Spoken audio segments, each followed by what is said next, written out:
Welcome to another edition of the Hawk Off the Press podcast. I'm your host, Gazette Hawkeyes reporter John Steppe. I am excited to welcome again Joey Woody, the head coach of the Iowa track and field programs. Joey, thanks for joining me. You bet. Thanks for having me. So it's a big week here with Big Ten Indoor Championships this weekend in Geneva, Ohio. Last time you were there, things went pretty well on the men's side, placing first. Last year, placing sixth on the women's side. First of all, on the men's side, what's the key to repeating again as indoor champs? Well, we're going for a three-peat this year, and so I feel really good about where we're at. I feel very confident with where our team's at across all the event groups. It's pretty exciting when you got a team that's got potential point scores in a lot of different events. So we're pretty healthy right now heading into the championships. I feel good about where we're at. So we just got to go out and take care of business and just compete the best of our ability, and I think we'll be pretty successful. And then on the women's side, what are the expectations? I'm sure you'd like to be a little higher than sixth. Yeah, definitely. I think we've got a team that's actually competing for a championship this year. When you look at our kind of point rankings going into the championships, we're one of the favorites, along with probably Michigan and a couple of other teams. So, it's good to be in the conversation for sure. I'm really proud of where our women's team's at right now. And I do feel like this is probably the best women's program we've had since I've been here at Iowa. And they're excited. They're ready to battle to go after that team championship. It'll be the first one in school history if we could make it happen. So, kind of the same thing on the men's side. We got a lot of different athletes across a lot of different event groups that I feel can have an opportunity to score points for the team. So it's probably the deepest we've ever been on both genders across event groups, and so I think that bodes really well as we head into this weekend. And then on the women's side, not every day that you get to pluck somebody from another Big Ten program, especially somebody as accomplished as Allie Dorn is. How much of an impact has she made early on? Well, she's been a great addition. She's just a great team person. She's been just a fantastic athlete, obviously, but she's an even better person and supportive of her teammates, and she's just fit in really well with that the 400 group. And she compete at a high level in a lot of different events. She's a really good 400 runner, really good 600 runner. But yeah, it's been a great addition to our team, and she's really excited about being a part of a team that's competing to win as well. I guess you don't mind the transfer portal too much when you get those results. Yeah. That you don't mind it when you get athletes like that for sure. And then kind of on both sides, getting the Iowa Open coming off that. How helpful was it to kind of have your team all in one spot for last weekend and kind of getting prepared for Big Ten indoors? Yeah, we've been traveling a lot the last few weeks, and it was nice to get everybody back home. We didn't compete a lot of our athletes this weekend, but it was nice to kind of be together, and the athletes that did compete showed out really well and set up some great opportunities going into this weekend. So you see the women's hurdlers, I was really excited about where they're at, and a lot of PRs in that event heading into Big Tens. And then obviously Austin Cressley had a fantastic performance in the men's 60 and is number 2 all time at Iowa, second to his teammate Kalen Walker. So pretty excited to have the top 2 guys in the best guys in the history of Iowa on the same roster heading into the Big Ten championship. Colin Jefferson also had another really good run in the 60. So I'm actually really excited about where those guys are at in the sprints. And then the hurdles, it's good to see Grant Reed had a big performance, big improvement from where he's been. And then Grant Conway kind of solidified at his 769 mark from December. So he hadn't run that time yet again until this weekend. So that builds his confidence. And the big thing with sprinters and hurdlers is having a lot of confidence. And so I feel good about where we're at. I think going into the championships, you've got a lot of confidence in those event groups. How much of a confidence boost is it when you have somebody like Austin who runs as fast of a time as he ran? I was a little surprised, to be honest. Like, I knew he had it in him. He just needed to execute a few things, but he just hadn't shown that ability in a race yet. And so to see him go 6'7" low in the prelims, I mean, I was like, wow, that's a really good step in the right direction. I knew it was there. I wasn't really anticipating him running 664. That's one of the top 25 times in the country right now. So, but you know what? He's healthy. He's feeling really good. We knew his top end speed. He had the ability there. It's just a matter of executing his start and his acceleration part of his race. But he put it together, and he's a competitive guy. And it's transition even this week. He feels really good. I think it's going to set him up real well for the 200 also. So pretty exciting, like I said, to have both him and Kalen on the same team. And, Colin and Des Moines, I mean, we got, 4 or 5 guys that have a potential to make that final.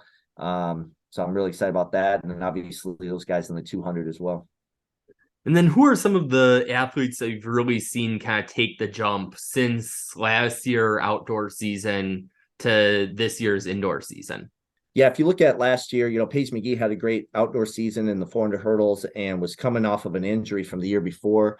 But she didn't have a great indoor season because of that injury last year. I mean, she still made the final in the 60 hurdles and contributed there, but not to her expectations, obviously. So she's had a tremendous indoor season. She's been a big contributor, obviously, in the 60 hurdles, but also in the 200, which is a new event for her.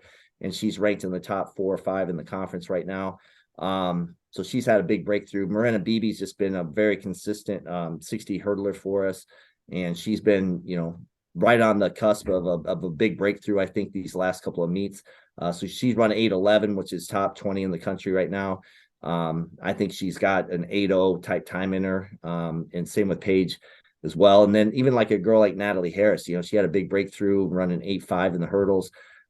She wasn't a highly recruited athlete out of high school. I think that her getting into our program and training alongside those other girls has shown that she's ready to take it to the next level. And then just across the board, we've had a great season with Tiana Tobias is taking another big step forward on the women's side. Amanda Howe and the kind of took the from where she left off outdoor in the hammer as the Big Ten champion. She's took that to the next level in the weight throw indoor. So we're really, excited about where she's at. And obviously Allie Book in Nospitz, she's had a big breakthrough, hometown girl from Ottumwa. She had a big breakthrough this year in the 800. And, again, she's one of the top in the country right now. So I think those girls are really taking it to the next level. And on the men's side, you just kind of look at, like I said, Austin Cressley, big breakthrough in the 60. I think Colin is really taking on that shorter event, which is boding well for his 200-meter race. Julian Gillum just is a tremendous competitor for us, and he's performed at a high level in the 600, the 400, the 400 hurdles outdoor. He's always one of our best relay leg guys on the 4x4. Jordan Johnson is a Big Ten discus champion, and he's a guy that's taken on a new event in the weight throw, just trying to help support us and just as a team. And then Peyton Hawk was coming off of a surgery last year, and he's ranked 4th in the country in the heptathlon right now. So again, when you kind of look at all event groups, James Carter had a great indoor season last year, but even better this year, especially in both the long and the triple jump.